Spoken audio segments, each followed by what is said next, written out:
Okay, so I'm going to start with some tips for adapting to COVID with the pandemic. Can everybody see my screen? Awesome. Okay, so first of all, I just want to say there's a lot of technical rules to the game around applying. So we want to make sure that you know what those rules are.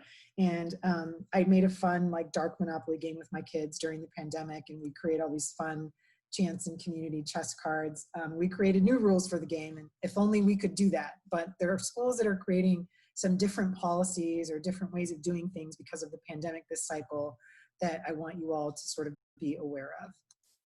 And the second thing is we are in this together. We're a team.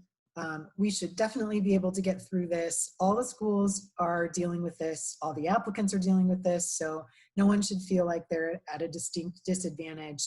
There's somebody who's probably in the same boat as you, who's also in need of adaptation or something that will help them get through it. So we're in this together. And this is, of course, the U.S. Women's Soccer Team. Amazing. So I always like to feature female athletes whenever I can. So AMCAS verification, as you know, has already begun.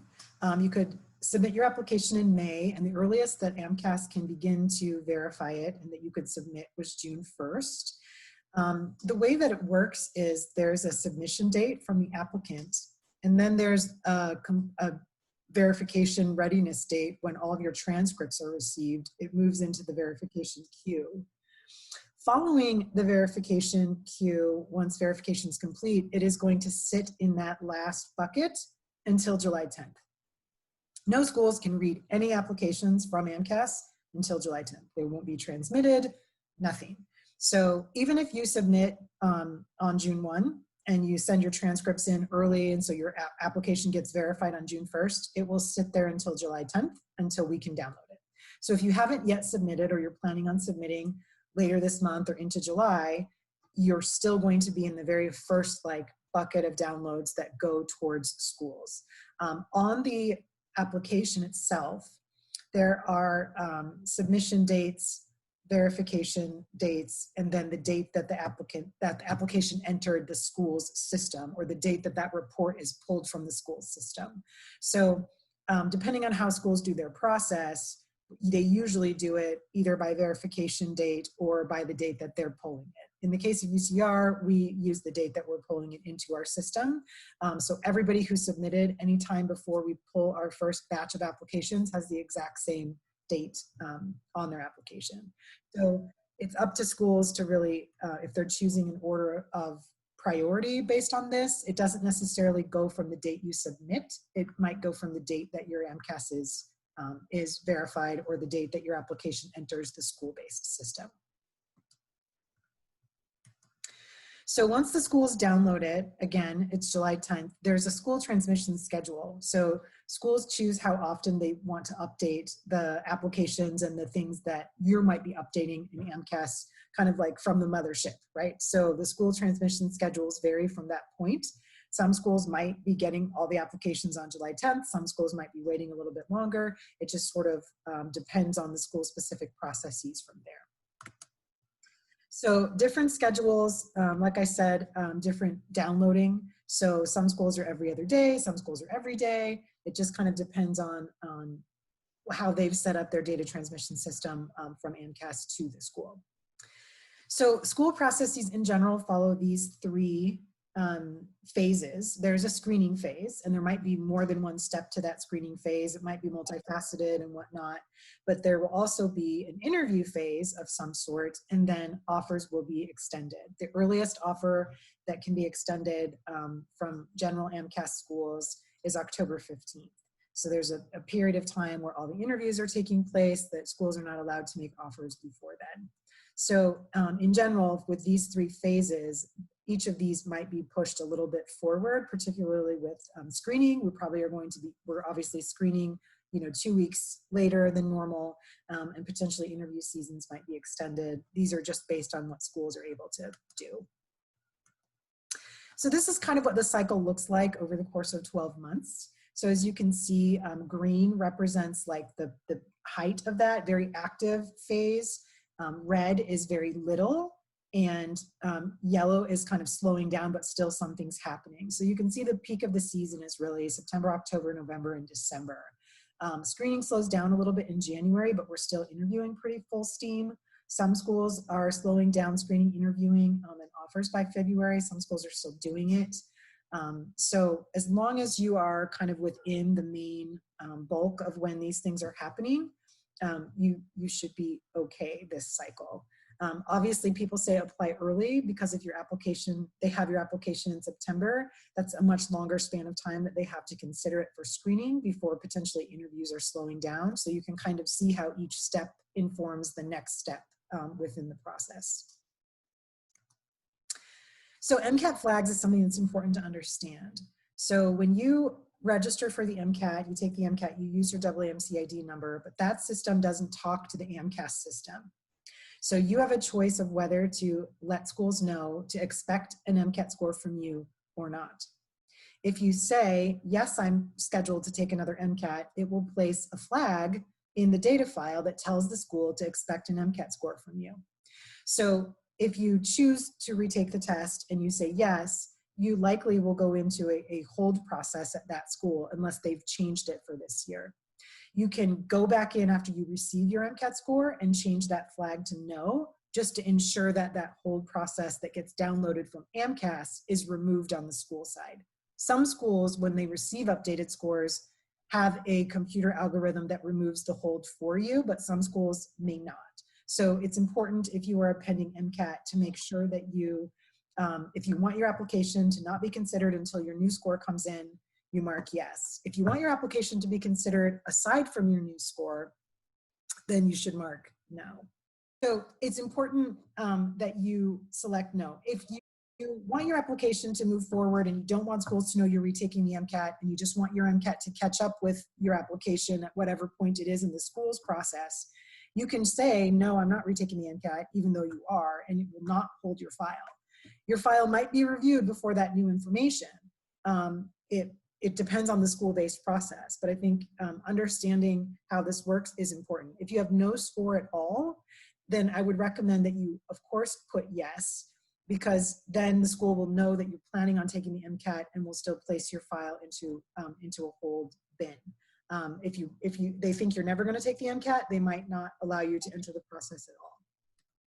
So I think this is one of the important pieces to understand about those MCAT flags is that you can choose to tell the school whether to expect a new score from you or not and engage their process accordingly. Schools use the MCAT flags differently. Some schools might have a minimum, and if you meet that minimum, they might push your file forward to the next phase. Some schools just wait to get your new score no matter what. So it's going to vary based on school, but do understand that you have the power to control that. So especially after you get your new MCAT score, you are allowed to go back into your verified application and change this question to no. And that will for sure let schools know to move your file forward when they do a data transfer and the records get uploaded. So I want to emphasize too, to ask and advocate and adapt to this cycle. If something's not working for you due to the pandemic, maybe there's a service hours requirement or a letter you're not able to get because the healthcare worker that you were working with is super busy, call the school and find out what your options are. Ask for options and try and figure it out. Be an advocate for yourself. We understand that there's a lot going on. There's a lot of ways that the pandemic might have affected students with increased work hours or decreased work hours, the volunteer experiences that you might have been engaging, ways that it might have affected courses that you felt like you could take right now.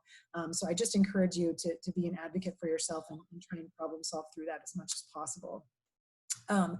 If you have a later MCAT score coming in, and then say it's coming in August or it's coming in September, you may want to apply to just one school and start the verification process for AMCAS so that your application gets through the verification. And then when you get your score, you can contact schools and ask them, if I submit my verified application today, will I receive consideration for admission? And just sort of try and find out how the timing might be affecting your progress at that school. But knowing that you have a file verified, they say, oh, you send it tomorrow, we're still reviewing, that's no problem. Or you know what, it's pretty late, you may not get as much consideration had you submitted a couple months ago. I think schools are being flexible, but I think it's great to advocate for yourself and find out how much consideration you're gonna receive if you submit later in the cycle. Ask when the school is opening up secondary applications, and if they are going to invite people to complete secondaries before their MCATs are in, if they're doing anything different within their process, so that you'll know whether it's advantageous to send your application or not. And again, adapting to those new processes this cycle will be challenging with, most schools are going to be doing online interviews or changing some of the formats. And so it will be really important to just try and learn as much as you can. We're of course going to be patient, and we ask applicants to be patient with us as well. My team is working really hard to build our capacity to do an online MMI circuit with Zoom. And of course, everyone is anticipating and sort of nervous because we want it to go well too. So I think, if you're patient and kind and understanding, we will do the same, and hopefully it will be okay in the end. There is a fee assistance program. The requirements have changed this year due to the pandemic. They are temporarily 400% of the federal poverty level for household size. There is a worksheet on the FAP website that you can access to find out if you may qualify before you go and hunt down your tax information or the required documentation to see. It is prospective, not retrospective, so you have to have it before you register and or pay for any services. If you didn't get it for the MCAT, but you think you might qualify, it might be worth getting, because you could then use it for your secondary fees for schools that do honor the waiver for secondaries. That can help save some money. And it is good for 18 months. If you were previously denied, you can resubmit for reconsideration. Last time I talked with the team, there was 700 applications that were submitted for reconsideration because earlier in the cycle they didn't qualify, but with the new guidelines, they might have. So it's worth a try to resubmit if you were denied initially, because the algorithm has changed and we know that times have changed. For coursework, I would, of course, protect your GPA during this time. W's are bad, but they're better than F's or D's. Pass, fails, W's do not calculate into your AMCAS GPA. So if you are worried about your performance in a class and you think that you're not going to be able to do well, depending on how it would impact your progress towards your major or your financial aid, consider a pass, no pass option, or potentially even a withdrawal to avoid any huge detriment to your GPA during this time. You are able to potentially defer if there's a requirement that you need to finish up that was impacted because of COVID. I talked to a student the other day that was doing an honors thesis that was lab-based and wasn't able to finish up a lot of the data and still wants to do it and is worried that that's going to impact being able to start medical school. So you can contact the school and say, this is my situation, and they will just let you start the following year. They do deferments on a case-by-case basis, so it's not guaranteed. But that is possible if plans change. So you don't have to have every single thing laid out before you apply if there are factors beyond your control that you're worried about. And lastly, typically online courses are not denoted on the transcript. You can call your registration and records office or registrar's office at your undergraduate university and find out if they are going to be listing or annotating online courses in any way. Medical schools sometimes say on their websites that they don't accept online courses. But truth be told, we don't have a way of verifying that, and it's not listed on the AMCAS application anywhere what percentage of your courses are taken online or which grades come from online classes. There's no distinction on the transcript unless it's denoted. And even if it were, there's no way for AMCAS to collect the information around online courses. So I would not stress too much about coursework being online. And schools understand that a lot of courses were moved online this past semester and then forthcoming due to COVID. So on your MCAS application, you can list courses that are in progress. If those change, you just have to update the school within 10 days.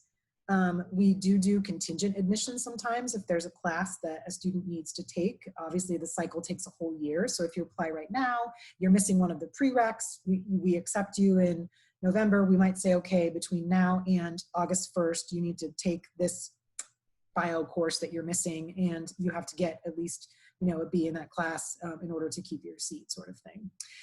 Also be creative and ask for substitution. If you took genetics and not microbiology, it's a science class for a science class, ask if you can make substitutions for requirements because schools also understand that some of the course options have changed due to COVID as well. Particularly with lab courses, I think it's going to be very challenging because you can't do a lab through Zoom. For experiences, do not project your experiences into the future. You are allowed to report your hours in total. But if you put a date into the future, like next July, we can't tell if you're planning on completing those hours by next July, or if you've actually already done those hours and it's an ongoing experience. So I would list the current date and then describe whether you're continuing the experience or not. You can simply state for experiences that you were unable to cover. I was unable to continue this activity due to COVID-19, or I plan to resume this activity when pandemic restrictions allow.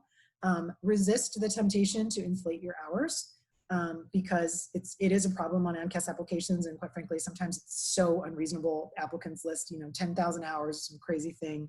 And we know that you have to eat and sleep and grocery shop and do all those other things, so we can do math. So don't inflate your hours for fear that we're going to disqualify you because of some hour guideline. It's really about the quality versus the quantity. If your paid employment hours have changed, you can indicate that in the description for either the job or the disadvantage statement if it's impacted you in some way. And if you've incurred a specific disadvantage due to COVID, you can indicate that in your disadvantage statement or talk about it in your personal statement, but do not list all the general setbacks that everyone is facing. Recognize that this is something that's impacting everyone. And so I'm already dreading reading a bunch of essays about COVID-19, but your specific insights about it or your personal interactions with it, not general musings, but your personal experiences are certainly going to be valid. But again, I always recommend getting advice on your personal statement and having other people give you opinions. So for secondary applications, try to look ahead as much as possible to save yourself time. It's going to be even more important to turn those around quickly so that, again, you can get your file into the review queue for interview consideration throughout the rest of the cycle. So you can get on some forums and find out what the secondary questions are. Some schools may potentially decide to release their questions just publicly to let applicants start working on them in advance. Again, don't be super generic on your secondaries. The goal in the secondary application is for schools to get to know you personally. So writing about really generic things like there's a pandemic going on is not going to help us get to know you as a candidate. A secondary application is really your chance to sell yourself. So if you have a choice to write about something that you think is pretty common or something that's really unique, I would choose the thing that's unique and distinguishing rather than common. At Loyola, my first year there, we had a question about, tell us about a hardship that you've overcome and what you learned from it. And I swear, like, every essay was about the MCAT. Like, oh, the MCAT was so hard, and then I studied and I figured it out, and then I conquered the MCAT. Or it was about a class, like, oh, organic chemistry sucked really bad, and then I, got some study skills. And I was ready to stab my eyes out every time I read an, because I'm like, yeah, you and every single person applying to med school. Like, it's an opportunity for you to tell us about you, not just answer the question and get through it, right? So don't think of it as, I'm just going through the motions. Think of these secondary applications as ways that you're trying to help us get to know you, because the goal of that application is to get an interview. So what is going to make us want to meet you in person? And again, turn these applications around as quickly as you can, making them correct and making them, high quality. But if you can start working on them in advance, that will be a big advantage to being able to turn them around and get them into the review queues. For letters of recommendation, I'm hearing from a lot of students that it's challenging, that people who've agreed to write them letters are not writing them letters, or are not responding to emails because they're busy. They might be first-line responders. I would say keep trying, communicate with the school or the Career Center if you're having challenges. Ask other people for backup letters if you think one of them is not going to come through. If schools have specific requirements about a science professor or a research area or volunteer or something, ask for a substitution. Hey, I don't have one from a science professor. Could I use an English professor instead? Or, I didn't do research, but I can give you one from my supervisor at the wellness center on campus. So try to be creative about asking for solutions. Again, that advocacy piece. And people who are writing you letters should include letterhead and signatures. And that might be difficult for people who are working remotely and don't actually have access to like paper letterhead. They may not have digital letterhead depending on their department's infrastructure. So it may delay the transmission of your letters, because usually AMCAS letters and virtual evals will check for letterhead and school-based credentials in the email. So it's like a big red flag if it's not on letterhead at all. It doesn't have a work address, and it's not a .edu or a healthcare, email that can be a trigger that it might potentially be a fraudulent letter. So we do understand that some of these things are challenging because people are working remotely, but do try to emphasize if there's a way to get it on letterhead, or even if they can just like, scan a business card and put it on the bottom, of a paper, that will help letters get processed more quickly. For virtual interviews, just a couple of tips for these to make sure that you set the stage. Think ahead about rehearsing for this. Where am I going to be sitting? What's going to be in the background? Think about your Wi-Fi connection. You can test your Wi-Fi speed and figure out if that's going to work. Make sure that your tech is working. I do advise students not to try to engage interviews from their phones because it's much harder to use a screen that's smaller. For example, in our MMI setting, you're going to be reading a scenario off the screen. The person's going to be sharing the screen. So that might be challenging to be reading an entire, quarter of page to half a page of scenario questions from your phone, and also like holding it up, or you want your tech to be set up well. Practice answering questions via video call like this. So don't rehearse or memorize, but just practice answering questions and getting comfortable. You'll notice I talk with my hands a lot, so it can be a little bit distracting when you only see like little pieces of my hands on the screen. So there are things that you just want to know about how you're interfacing via video that will be helpful. Dress the part, still wear your suit, still dress up like it's an interview day. It's virtual, but it's the real deal, and you'll feel more official and present yourself better and more confidently if you dress the part. And definitely prepare questions. One of the most important ways that you can seem engaged with the school is to have meaningful questions to ask, and that goes for in-person as well. But particularly since you're virtual this year, you're going to want to ask questions so that you get some of that back and forth engagement via video. If the interview ends and they're like, do you have any questions? And you're like, no, I'm fine. They didn't get to see how intently you listened during sessions. They didn't get to see you chatting with other applicants on interview day. So assessing engagement is going to be much more important in the way that you answer questions. So, sorry, my dog is, you want to go outside? Oh. All right, Corona Life, you guys, really, seriously. This is my contact information. Feel free to contact me at premedprepadvice@gmail.com. Join us each month. I do the second Sunday from 11 to 12:30 Pacific time. I look forward to answering more of your questions monthly.